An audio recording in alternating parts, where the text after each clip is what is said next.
So, Kate, what is one thing you wish more executives understood better when it comes to building innovative and inclusive culture, especially in this hybrid or remote environment? Yeah, one thing is tough, but I'll say one. Leaders need to meet people where they are, that not everyone wants to do it their way. And I know I even personally have to check myself on this, right? I think it may be fun to get people together and everybody must missing going out to dinner as a team, but in reality, not everybody does. And we really need to meet people where they are. And I love what the research talks about, being curious to understand where people are. Love that. Karen, what are your thoughts on that? Belonging is bonding, not blending. And here's what I Ooh, mean by that.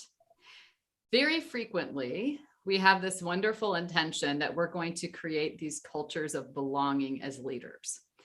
And when I start to dive into the research, and I'm about 500 one-on-one interviews in on this future of work topic, and a theme that shows up to me is what we often reward inside of teams and organizations is becoming masterfully adaptable.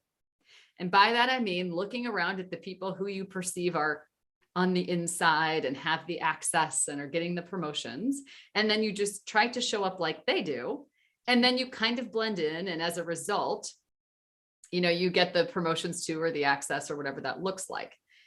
That doesn't work long term. And when I dive into both the data that's coming out now and the research, I think this masterfully adaptable technique is showing up when I see things like the high percentage of underrepresented minorities who don't want to go back to the office because they feel they're out of the office politics if they're at home and they can be really more of themselves. And so I think it's important to understand that training people, how to blend or rewarding blending in is not the same as belonging. I mean, belonging comes from, we share a bond. I feel seen and heard. We've created something together. We've survived something together. We've delivered something together. That is a bond. And bonding that leads to true belonging is based on authenticity. love. This is absolutely fantastic. This is great. Karen, you have researched and written several books, right, on this topic. Why do you think companies and leaders have then a hard time in building this kind of belonging culture, this kind of an inclusive culture in forming these kinds of bonds? And then does it get more difficult because we are remote, because we are hybrid? The more we think we know, the more we get in our own way. And here's what I mean by that. If you get promoted up the ladder inside of your organization, in a way that reinforces to you that you have the playbook for success, right? You've got it all figured out. And now you just need to keep doing what you've been doing. And by the way, I mean, you've worked this hard and come this far. You want to be recognized and rewarded and seen that way, right? And so I think for all of us, the challenge is, how do we revisit our beliefs, long held, deeply entrenched beliefs about what work is, where it happens, when it happens, who does the work? And I think critically important is the role of a leader. I mean, if I believe that feeling valued or like I'm contributing as a people leader or a team leader or a strategic leader inside of an organization means seeing you in person and telling you what to do and then making sure you do it, this is a very difficult inflection point. Right. So very often what holds us back is ourselves and our unwillingness to sit with the uncomfortable and to revisit the playbook for success. But then where's the first step, Karen, right? What is that first step that leaders need to take to build this type of a environment that you're talking about? Well, we started with the connecting with your values. I think the second critical piece is looking at training for and reskilling and resetting expectations for leaders. And when I think about, what Kate has the opportunity to do in a transformational way that's of service, not just to Accenture's employees, but to all of the clients you serve. And I feel this way about my role at Salesforce. is creating that cascading effect that says, let's create a community of leaders where we can have some of these conversations about what does leadership mean now? And what are our employees looking for from us to be able to do their best work here and also live their best lives? And then building some thoughtful training that happens in some micro moments around that, along with regular check-in. And I also think, create upside. We all love to be rewarded. We all love to be recognized for great behavior. So, elevating people who are demonstrating the behaviors that we wish to see in leaders now, very helpful.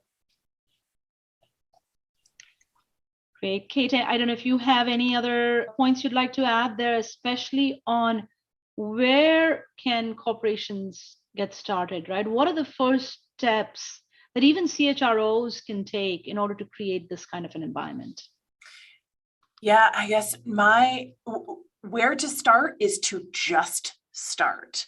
I think oftentimes we wait until we have the perfect strategy, or we've thought through every last unintended consequence, or, ensure that every single leader is bought into exactly what we want to do. And that's just not going to happen. And that's going to prevent us from moving forward. So I would say, really, where should people start? They should just start and experiment and course correct as needed in what's right for their company. But then what are some of the pitfalls, right? Because if they just get started, what I'm hearing is have that adaptability, be able to kind of quickly make the changes as needed. But as they go through that, what are some of the pitfalls that you're seeing, or things that leaders may need to avoid, or even as signals to identify as they go through this journey? Yeah, I'll start, and then Karen, welcome your perspective too. I think one of the pitfalls is just taking your eye off the ball, right? And there's two things I think about that. One is, it's the age-old actions speak louder than words. And I think, we've got many leaders who say, hey, are you getting this email at an off time? Truly human moment. I don't expect you to respond right now. But then you actually have to not expect the person to respond right now. And so, what you say and what you do have to be in alignment. I think that is one of the pitfalls. The other is around holding, yourself as a leader, but also the company accountable. And especially in the diversity and inclusion space, we, along with many other companies, have made all of our statistics public. Right. And that is new in the last few years. And part of that is attracting talent, right? We want people to know that they are joining a diverse and inclusive company, but it's also about holding ourselves accountable, right? Because as we go out and make big statements, we publish our numbers to say whether or not we're going to achieve those statements. And I think that's one of the pitfalls, is not holding ourselves accountable, and ways to do it are to be very public about what you're looking to achieve. Well, and two that stand out to me. One is the grand gesture versus the 5-minute fix. And here's what I mean by that. We get the employee pulse survey scores back, or the net better off survey scores back, or the great people leader scores back. And we think, oh, wow, things are so broken. And now we need a 5-year, 5-phase, $500 million roadmap, right? That involves lots of people and lots of time. Well, that's an overwhelming thought when we are already busy and we already have lots of things going on. And so I think what happens with the grand gesture is we struggle to get started because it feels so big relative to where we are. The 5-minute fix, and I write about this in Success from Anywhere, says, what could you try in 5 minutes? And it might surprise you to discover, one 5-minute fix per day, just something you try quickly. I call it, $5, 5 people, 5 minutes, ultimately creates momentum. If something doesn't work, you haven't overinvested. Whereas in the grand gesture, we have to stay the path and declare victory, even if people know it wasn't victorious. The 5-minute fix says that didn't work. I didn't overinvest. I can move on. When it works, even a 1% daily improvement will more than double your progress in 72 days. So if I told you could be twice as far 72 days from now, that feels more doable. And that's what I would say, do the doable. The other one, as an extension of what you referenced, Kate, is the power of perfection. We sit in our, isolated leadership meetings and we're going to figure out this perfect plan before we roll it out to our customers or to our employees. And it reminds me of a story that's actually perfect for our topic here of innovation. And it was this. It might surprise you to discover that once upon a time when that instant cake mix was invented and brought to the market, it was an abject failure. And here's why. When Betty Crocker rolled out the first instant cake mix, all you did was pour the mix, you open the box, pour the mix in a bowl, you add water, stir it, put it in the oven. Sales were terrible, even though it statistically produced the perfect cake with the least amount of effort.